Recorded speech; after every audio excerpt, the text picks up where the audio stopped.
Nakakalokohan. Ayan. At naalala ko yung aking ex-wife. Sabi niya, "Honey, di ako makatulog eh." O anong gagawin ko ngayon? Mag-sex tayo, sabi niya sa akin. Ano nung palagay mo sa edits ko? Sleeping pills. Palibasa kasi laki lang ng sleeping pills eh. Ginawa lang yung asawa kong ex-wife ko eh. Ginawang sleeping pills yung aking kaarian. Ayan, ang susunod po natin, Bal, sunod ka rito ha. Pakakantahin po natin yung request po. Marami po akong ex-wife, Jane, Miss Rubio. Actually, Miss Rubio, 3 beses po akong nabiyudo. Miss Rubio, sabi ko, 3 beses po ako nabiyudo.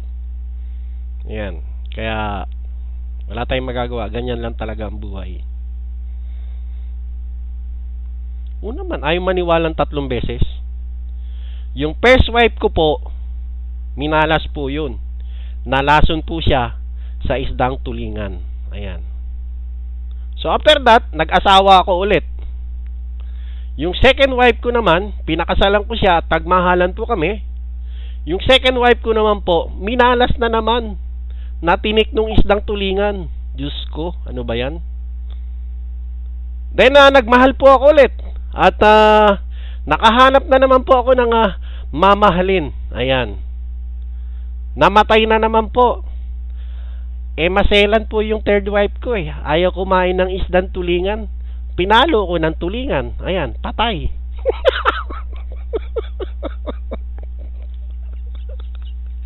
Okay, at patugtugin muna natin yung ating yung nag-request na si Nay. Nay, nandito ka ba? Pakitaas lang po yung kamay.